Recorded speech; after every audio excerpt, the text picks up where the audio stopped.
Assab is still a point of contention. It is being reported that Eritrea, worried by the strong proposals coming from the Ethiopian side, is building up military strength in the area, just in case. Similarly, in another direction, the war of words between Ethiopia and Eritrea continues over Assab.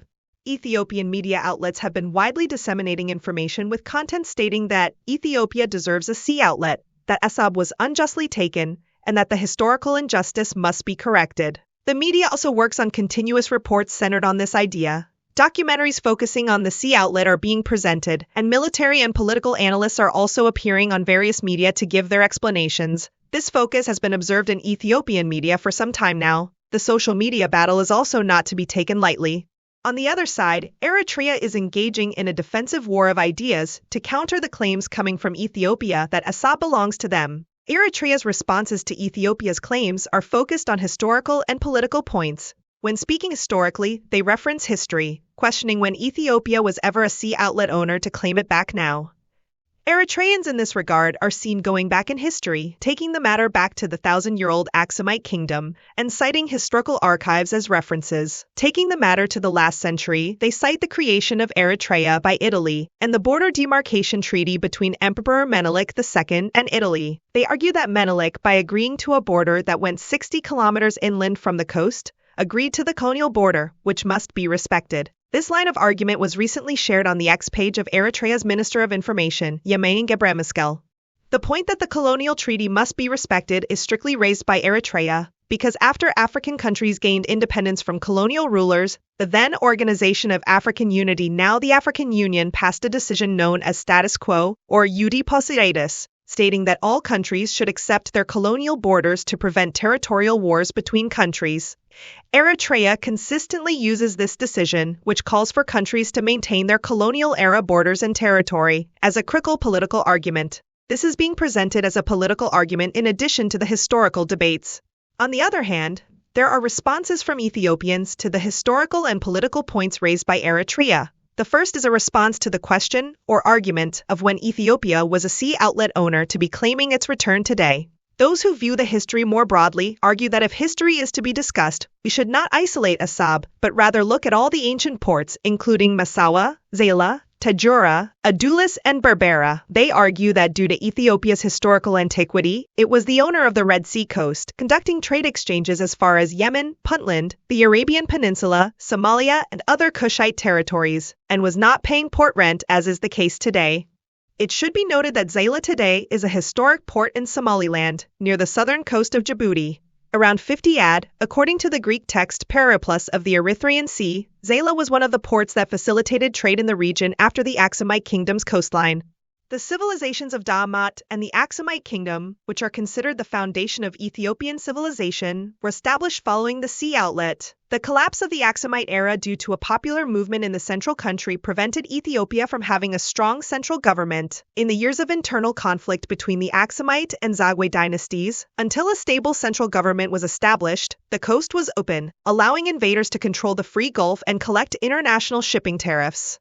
At that time, a country named Eritrea was not even conceived. Eritrea, with its current map and name, is entirely a product of the Italian era. However, during this period, Turks and Egyptians followed only the Red Sea coast, preventing Ethiopia from reaching the sea.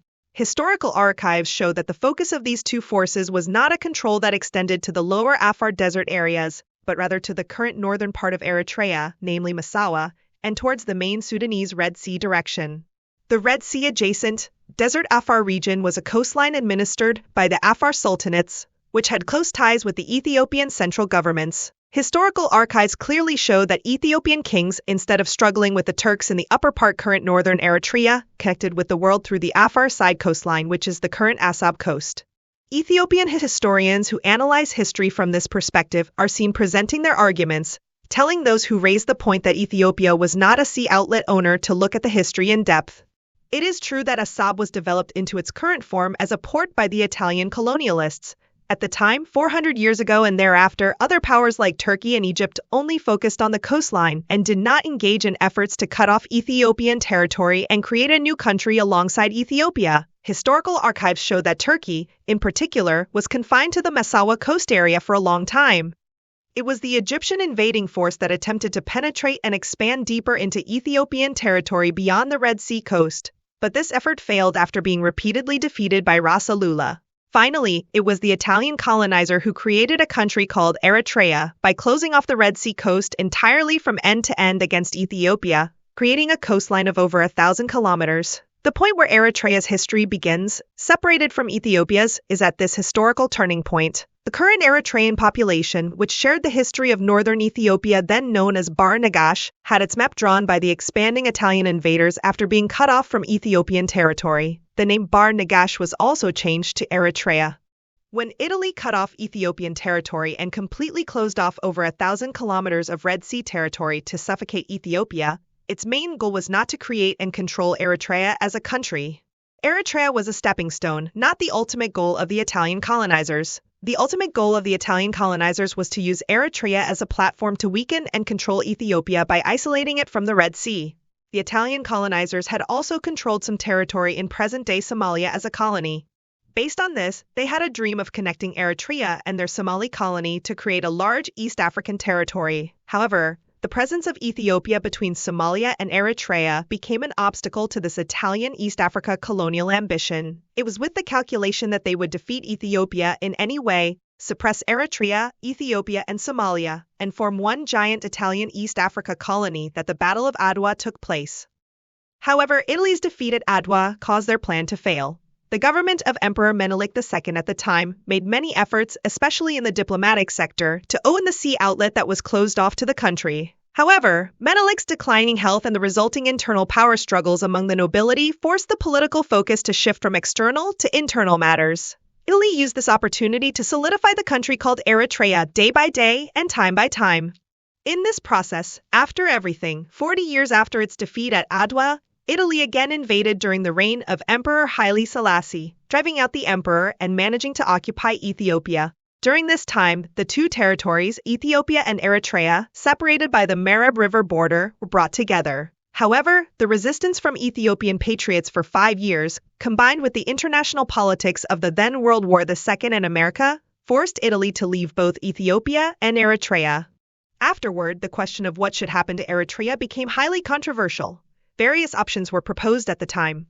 Among the proposals was the idea that Eritrea could not stand as a country on its own and should therefore be united with Ethiopia instead of being left alone. Another option was that it should not continue as a country alone, and yet another was that part of the territory should go to Sudan and the other part to Ethiopia. Historical archives from that time indicate that these and other various options were presented.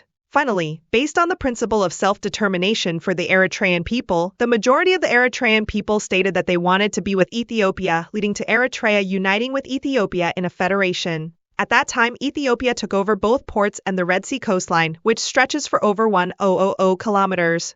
Eritrea has never had a single historical instance of being a country in its own right until it became an independent nation in the modern era. Eritrea's history is intertwined and connected with Ethiopia's in one way or another. The difference arose only from the time of Italian colonialism. This is what the historical situation dictates.